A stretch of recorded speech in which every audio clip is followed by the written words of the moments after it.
Welcome to 1 Up 5 Down. I'm Eric, and in today's video, this is my son Damon, and we're gonna do our first ride together. This is the first time Damon's really kind of ridden up in the canyons up here in California. He's been in the Air Force for a while. You've been back for what, a year?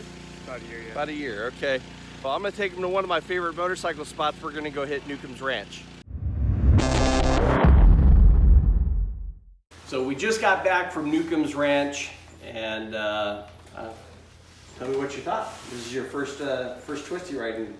Right. Well, first official, I commute Ortega every day. So. That's right. Yeah. So, okay, so what do you think of Ortega? Because I did Ortega. Yeah. I didn't like it. No, well, being on the road every day, so I'm kind of accustomed to it already, but comparison to Aneles Crest, the first noticeable difference was the traffic.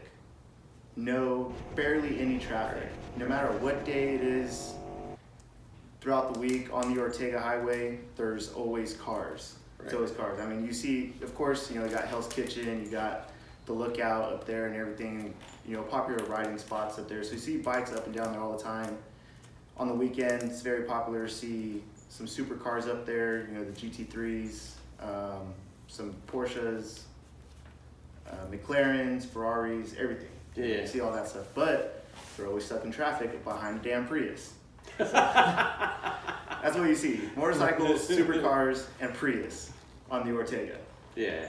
And you're always stuck behind. No one really moves out of the way. There's only 2 spots on Ortega where you can legally pass, and that's way deep in the Orange County side. Right. So if you get stuck behind someone between that part or in the Riverside County side, good luck. Yeah. So the nice thing about when we were on Aneles Crest, pretty much about every car we came up to, they moved over and let us through, and we were able to continue the ride. Mm-hmm. So, but we really didn't hit a whole lot of cars. Right. So That was a noticeable difference. Right. Definitely. So what did you think of it overall? I mean, what did you think of the ride and Aneles Crest? So I was taking it really easy, having the bike for the first 600 miles. So even through the Ortega, I wasn't getting too aggressive. So this was actually the first ride where I was actually concentrating on getting into the turns and body position and everything else. Just because now, I got a little bit more scrub on the tire, I'm a little bit more familiar with the bike. And then just first time being on Aneles Crest, I'm not too familiar with the roads out here in California yet, even though California native, I've never did any real riding out here before. Back to Aneles Crest, definitely a lot of rocks on there. Lots of rock. Yeah, today was a lot of rocks. Yeah.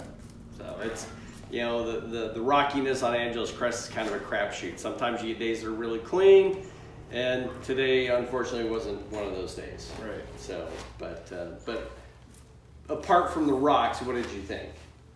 It's a beautiful ride. It was good ride. a nice canyon, yeah. Some nice scenery. Right. Didn't really take a look at the scenery much, but at the moments that we were able to, and then we made that stop off. I'm not sure. Right past the tunnels. That lookout. Right. Yeah. That was a really great spot too. Got some good photos coming out. So, and then one last thing. What did you think of Newcomb's Ranch? So we went to Newcomb's. We had breakfast. We had breakfast burritos. The burritos were okay. They're okay. They're all right. All right. It was okay. I've always wanted to do. Sorry to cut you off. It's okay. I've always wanted to do like a review on where you can find the best breakfast burrito. And so while we're there, I was like, because I've tried several different breakfast burritos. Yeah. Just something to keep in the back of my mind, and it was decent. It was okay. Yeah. They were getting busy, so I'm pretty sure they're just preparing for the rush because it was approaching the afternoon. So. Yeah, when we first got there was maybe 10 motorcycles, and when we left, there was probably about 70. Right.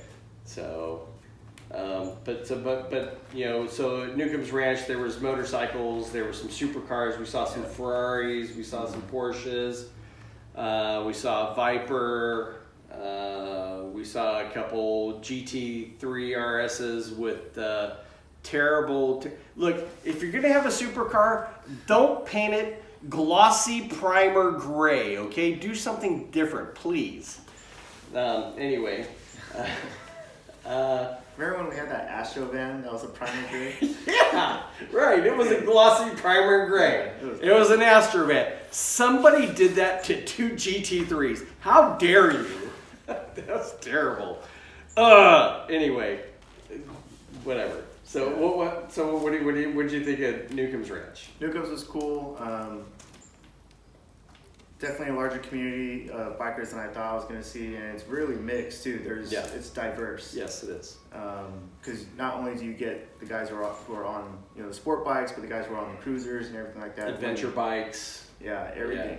Yeah. And usually, they have different restaurants or stop offs and stuff like that where those places are separated. Yeah. And they keep it separate. Right. Between riding styles. Right.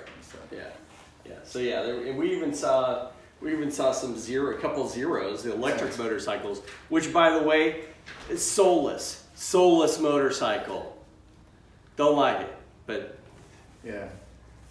Great motorcycle to sneak up on someone though. Yeah. It's stealthy. It's stealthy, but there's no soul. Right. That's all I'm gonna say about it. Yeah. It's the Prius of motorcycles. Enough said. But I did enjoy Newcomb's. We got lucky. We were blessed with some perfect weather today. Weather was great. The butterflies were terrible. Oh yeah. We got pelted with butterflies, but it was all right. Yeah. So we got some cleaning to do here in a little bit. Yeah, they're filthy. So, but yeah, I thoroughly enjoyed it. Looking forward to the next ride. Cool. That's it for this video. We'll see you on the next one.